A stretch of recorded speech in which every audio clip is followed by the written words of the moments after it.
Welcome back, Film Force fans, to another Wiltshire Wishes, the show where we share our deepest desires about film and TV. Hey Film Force fans, it's Jordan Wiltshire again with another Wiltshire Wishes, and today I'm going to be telling you about my wishes for other Star Wars stories that I'd like to see now Solo, a Star Wars story, has come out.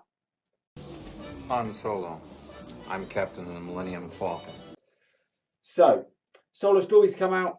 It was good, I liked it, and I hope more people go see it. But what other films could they possibly do? We know there's a David Benioff and Weiss series coming. We know there's Jon Favreau's TV series coming, and we know there's Rian Johnson's trilogy coming, and Episode 9, obviously. But they don't seem to be Star Wars stories. Are they even doing any more Star Wars stories? We're not sure. But we know Star Wars stories don't just have to be a spin-off character like Han Solo, because they had Rogue One, but they can be as well. But they could still use some well-known characters, but not call them by name. It doesn't have to be Akbar, a Star Wars story. It could be Rebellion, a Star Wars story. Rebellions are built on hope. But that's not one of my wishes. So, without further ado, let's start. This is where the fun begins. So the most obvious one, and the one we all want, I'm sorry, it has to happen, and if it doesn't, Disney are making a terrible mistake. I'm of course talking about Obi-Wan, a Star Wars story, or just Kenobi, a Star Wars story. One doesn't survive as long as I have by being foolish or unprepared. Now, obviously this needs to be set between Episode 3 and Episode 4. There's 20 years in between those two films. There's plenty to explore. And with Obi-Wan, we've only seen a very small snippet from Rebels and maybe a few comics and books. We saw a lot in the Expanded Universe, but that's no longer canon. And they might say, well, he was on Tatooine the entire time. Can they really make a story? Well, they could do one on Tatooine, yes. They could do, trying to deal with the Tusken Raiders hurting farms. Maybe they kidnapped Luke at one point. He's got to go rescue Luke. They can deal with the crime on Tatooine. Just keep it really grounded, small story, because he doesn't want to expose himself. Or maybe he does have to go off. Maybe he has to find some intel, because we still haven't seen the time where Vader said to Luke Skywalker, Vader said, Obi-Wan once thought as you do. You don't know the power of the dark side. We haven't. It has not. Where there's Obi-Wan still thought it was good and Vader. We haven't seen that moment yet, and it could happen in a Kenobi spin-off. And Ewan McGregor is all game for it. He might have already signed up for, but he might have also signed a non-disclosure agreement that we don't know about. So we need to see it, because it is just because Obi-Wan is the best part. And if he doesn't get his own film, it's just a great injustice. And the next film I'd love to see is simply called Jedi Purge, a Star Wars story. Or Order 66. But no. Jedi Purge, a Star Wars story. At last, the Jedi are no more. But I don't want it following the Jedi. I want it following the Stormtroopers, a team of elite Stormtroopers. They don't have to be clones, because clones have died out by now. They're just a squad of Stormtroopers who are tracking down Jedi. Could even be an Empire hand, but I want people who you can relate to. These are just everyday people, and maybe they've had bad experience with Jedi in the past. And you understand why they're hunting down the Jedi. You understand the propaganda that's gone on in the Empire. And throughout this film, the Jedi is shown as the bad guy. And that'd be a really interesting way to go with a Star Wars film.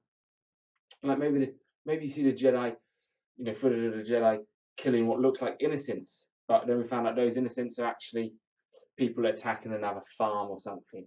And so you're just getting snippets of the story, but you're getting the Empire's propaganda side of the story.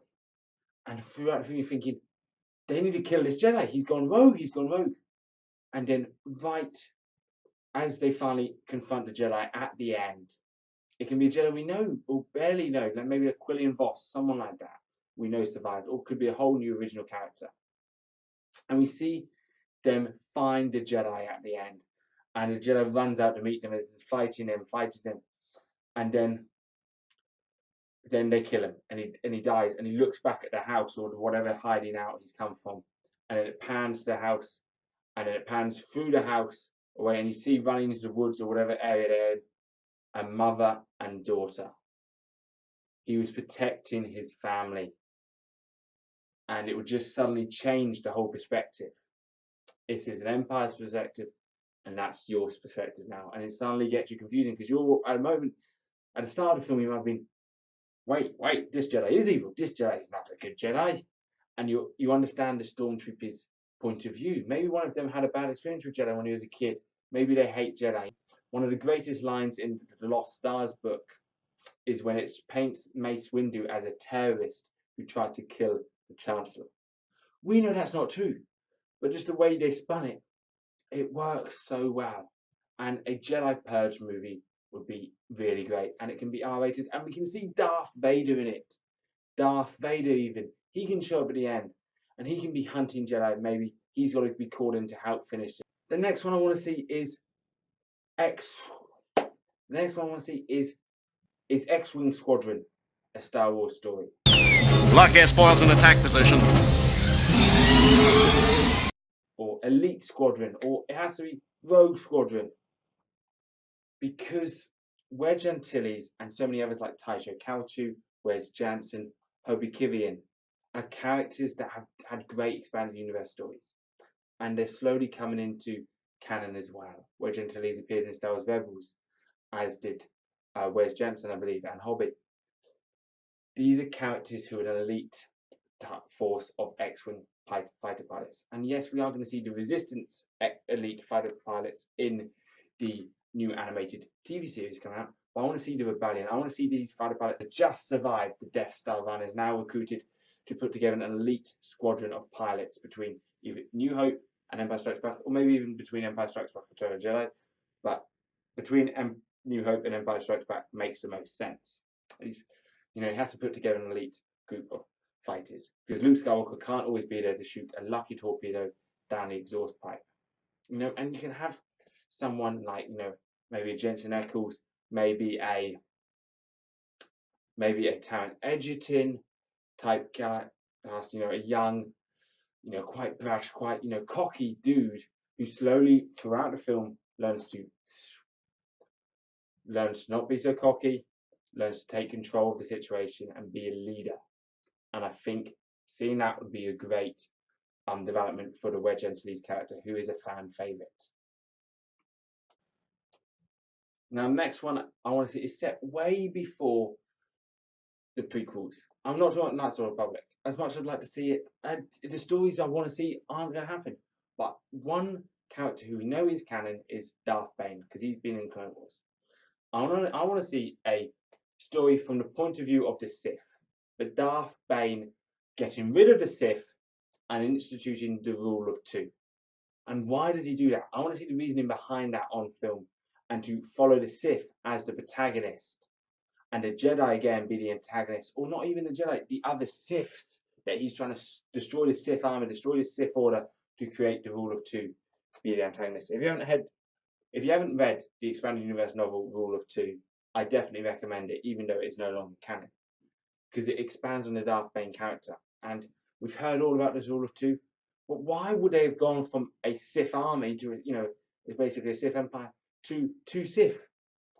Some people think it doesn't make sense. It does if they do it correctly, and they hide in the shadows, start pulling the strings.